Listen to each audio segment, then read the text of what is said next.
Deal Carnegie کی کتاب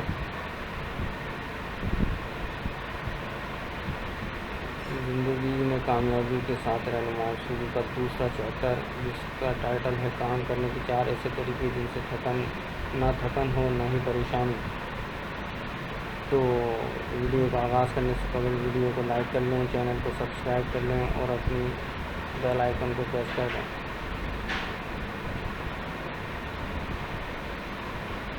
جی تو چلتے ہیں ویڈیو کے آغاز کی طرف۔ پہلا طریقہ، جو مسئلہ فوری طور پر درپیش ہو اس کے سوا تمام کاغذات اپنی میز سے ہٹا دیجیے۔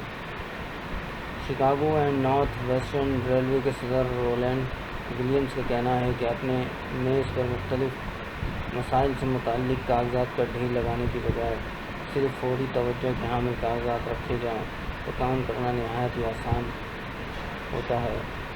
اس طریقہ شعار ہونے کی علامت ہے اور کارکردگی کو بہتر بنانے کی جانب پہلا قدم ہے۔ اگر آپ کا واشنگٹن کانگریس لائبریری جانے کا اتفاق ہو تو آپ کو معروف شاعر پوپ کی نظم کا یہ مصرع چھت پر کندہ دکھائی دے گا کہ ترتیب اس کائنات کا پہلا اصول ہے، اور اسی اصول کا اطلاق آپ کے کاروبار پر بھی ہوتا ہے۔ لیکن کیا واقعی اس اصول پر عمل درآمد بھی کیا جاتا ہے؟ جی نہیں۔ اکثر دیکھا گیا ہے کہ تاجر حضرات کی میز پر ایسے کاغذات بھرے ہوتے ہیں جو ہفتوں سے ان کی توجہ سے محروم ہیں۔ نیو آرلینز کے اشاعتی ادارے کے مالک نے تو یہاں تک بتایا کہ میری سیکرٹری نے درازوں کی صفائی کی تو اس سے ایک ٹائپ رائٹر ملا جو 2 سال سے غائب ہو چکا تھا۔ ایسی میز جو بے شمار کاغذات سے بھری ہو، اس پر ایک نگاہ ڈالنا ہی الجھن اور پریشانی کی دعوت دینے کے برابر ہے، جس کا نتیجہ یہ ہوتا ہے کہ کئی کام ادھورے رہ جاتے ہیں، جس کے باعث ذہنی پریشانی اور تھکاوٹ ہونے کی شکایت پیدا ہوتی ہے۔ اور مزید یہ کہ بلڈ پریشر، قلبی امراض اور معدے کی بیماریاں بھی جنم لے سکتی ہیں۔ پینسلوانیا یونیورسٹی کے پروفیسر جان سٹوکس نے امریکن میڈیکل ایسوسی ایشن کے ایک کنونشن میں مکالمہ پیش کیا جس کا موضوع تھا امراض کی پیچیدگیاں اور اعصابی نظام پر ان کے اثرات۔ اس مقالے میں ڈاکٹر سٹوکس نے یہ ثابت کیا کہ میز پر سے غیر ضروری کاغذات ہٹا دینے سے آدمی کو مسلسل ذہنی پریشانی سے نجات مل جاتی ہے، کیونکہ اس پر نامکمل اور ادھورے کاموں کا دباؤ نہیں رہتا۔ اس سلسلے میں ڈاکٹر ولیم سیڈلر اپنے ایک مریض کی مثال دیتے ہیں جو اس سادہ سے اصول پر عمل کر کے اعصابی تناؤ کا شکار ہونے سے بچ گیا۔ وہ کہتے ہیں کہ جب یہ مریض میرے پاس لایا گیا تو وہ بہت پریشان تھا۔ اسے اس بات کا علم تھا کہ کام کا دباؤ اس کے اعصابی نظام کو درہم کر رہا ہے، لیکن وہ کام چھوڑ نہیں سکتا تھا۔ ڈاکٹر سیڈلر کہتے ہیں، جب یہ شخص مجھے اپنی رام کہانی سنا رہا تھا تو میری فون کی گھنٹی بجی۔ اسپتال سے فون آیا تھا میں نے کسی تاخیر کے بغیر متعلقہ فرد کو ٹیلی فون پر ہی مشورہ دے دیا۔ میری ہمیشہ یہ کوشش ہوتی کہ مسائل کا فوری طور پر ہی فیصلہ کر لوں۔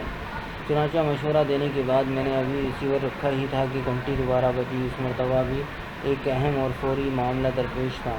میں دوسرے فون سے فارغ ہوا ہی تھا کہ ایک ڈاکٹر دوست اپنے کسی مریض کے سلسلے میں مشورہ طلب کرنے آ گیا۔ اس مریض کی حالت بڑی نازک تھی۔ چنانچہ اپنے دوست سے فارغ ہونے کے بعد میں نے اپنے مریض کی طرف مڑا اور معذرت کی کہ آپ کو انتظار کی زحمت ہوئی، لیکن میں یہ دیکھ کر حیران ہو گیا کہ مریض پر تو ایک ہی کیفیت طاری تھی۔ اس کا چہرہ چمک رہا تھا اور وہ بالکل مختلف شخص دکھائی دے رہا تھا۔ میری معذرت کے جواب میں اس نے کہا کہ ڈاکٹر صاحب، معذرت کی کوئی ضرورت نہیں، میں نے ان 10 منٹوں میں اپنی بیماری کا سراغ لگا لیا ہے۔ میں اب اپنے دفتری طریقہ کار کو تبدیل کروں گا، لیکن کلینک سے رخصت ہونے سے پہلے اگر آپ برا نہ منائیں تو میں ایک نظر آپ کی میز دیکھنا چاہتا ہوں۔ میں نے اپنی میز کی تمام درازیں کھول کے اسے دکھائیں، ان میں سوائے دواؤں کے اور کچھ بھی نہ تھا۔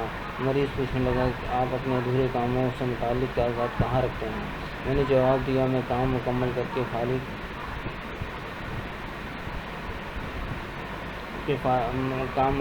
کے فارغ ہوتا ہوں۔ اس نے پھر پوچھا کہ جواب طلب خطوط کہاں رکھتے ہیں؟ میں ان خطوط کا فوری طور پر جواب دے دیتا ہوں۔ میں نے جواب دیا، میرا اصول ہے کہ میں خط وصول کرتے ہی اپنی سیکرٹری کو بلا کر جواب لکھوا دیتا ہوں۔ میں کوئی جواب طلب خط کسی اور وقت کے لیے نہیں اٹھا سکتا۔ 6 ہفتے بعد اس شخص نے ڈاکٹر سیڈلر کو اپنے دفتر میں بلایا۔ وہ قطعی تبدیل ہو چکا تھا اور یہی تبدیلی اس کی میز پر بھی محسوس ہوئی تھی۔ اس نے میز کی دراز کھولی اور بتایا کہ اب ان میں ادھورے کاموں کا کوئی ڈھیر نہیں ہے۔ میرے دفتر کی 3 میزیں کاغذات سے بھری ہوئی تھیں اور میرا کام کبھی ختم نہیں ہوتا تھا، لیکن آپ سے گفتگو کرنے کے بعد میں نے اپنی میز کو تمام غیر ضروری کاغذات سے پاک کر دیا۔ اب میں صرف ایک میز پر کام کرتا ہوں اور جو ہی کام آتا ہے اسے فوراً ہی نپٹا دیتا ہوں۔ چنانچہ اب میری میز پر کام کا ڈھیر نہیں ہوتا جو مجھے پریشان کیے رکھتا تھا۔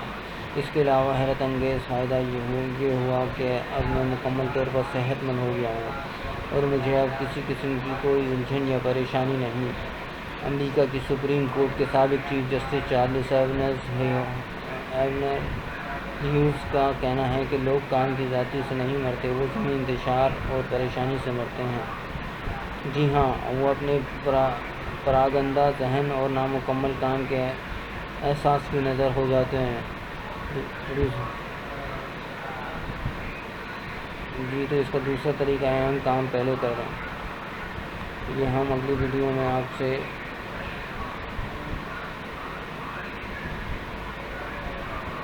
شیئر کریں گے۔ تب تک کے لیے اجازت دیجیے۔ اللہ حافظ۔